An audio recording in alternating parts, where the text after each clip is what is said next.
I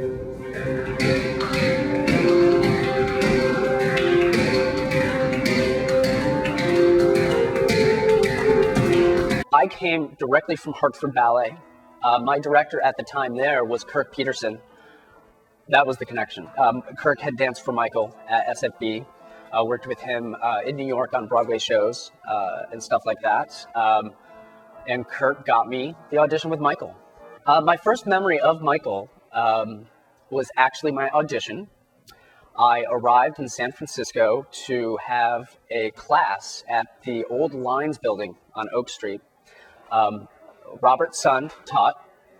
Michael showed up with Celia, Patty Hume, the president of our board, and several others actually towards the end of class. And he pulled me into another studio at the end, asked me to bring out my tap shoes. And after 5 minutes, he said, okay, let's go sign your contract. So I was very shocked.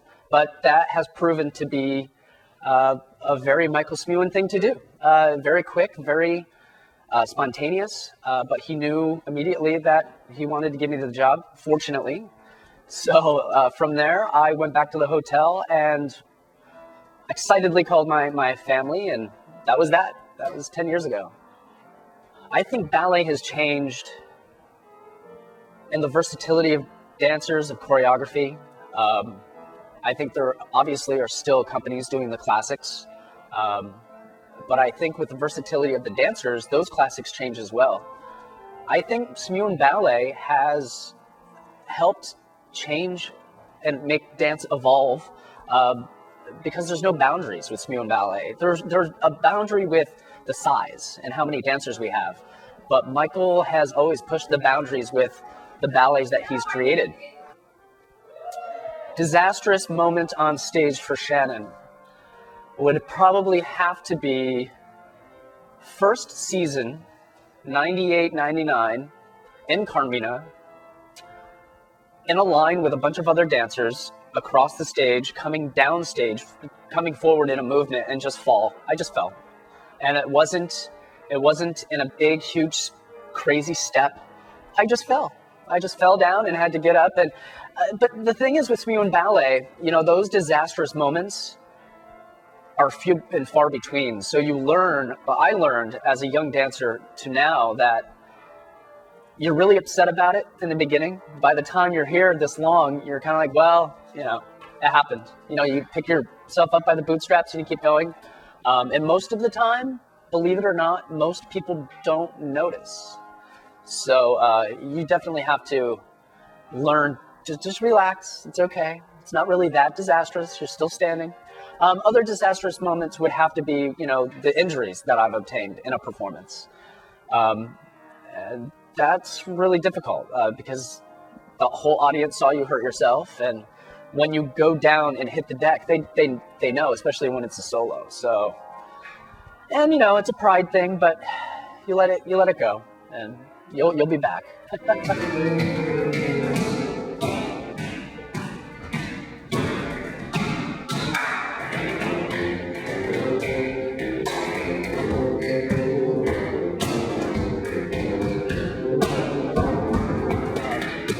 Nobody in this company is exactly the same, and that's a beautiful thing. I think I fit that mold as an actor on stage for Smuin Ballet, but I have even grown into that, I feel. I don't think it was a natural thing for me, being 22 years old, coming from Hartford Ballet with 2 years of experience. And a lot of Michael's work are story-based without trying to be story-based. And again, he really allowed you to have the artistic license to try things on stage.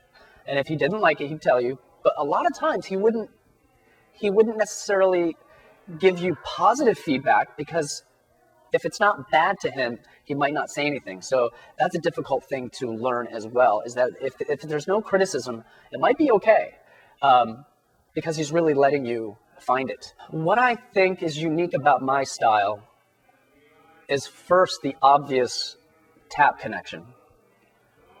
Being trained as a kid in a very tap and jazz oriented school, sort of to be It's about the performance first, and actually, in a way, the technique second.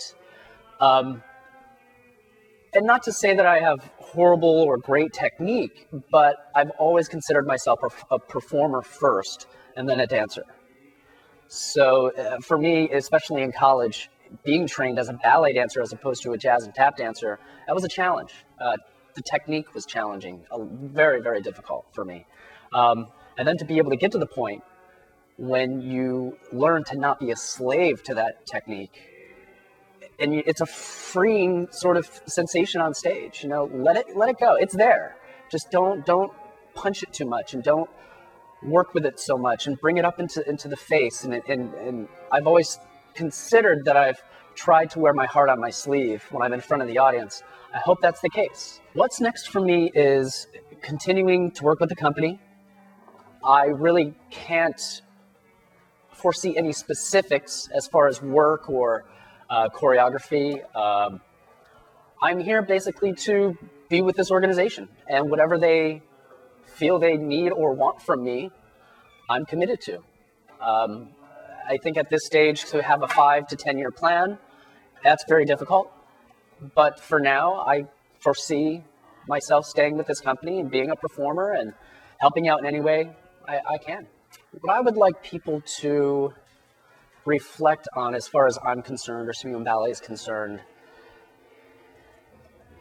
I guess would be to just really enjoy a piece of advice. Just enjoy every moment, especially on stage, or you know, I think a lot of time dancers, especially, we're so hard on ourselves all the time. I am too. And we just really have to pay attention to really enjoying it. Because when we speak to patrons, we realize then that they're enjoying it so much. So it's okay if things don't go, you know, quite 100% perfect every time. But just revel in that. We're human. It's a living, breathing entity being in a ballet company. Things change, and that's fine too.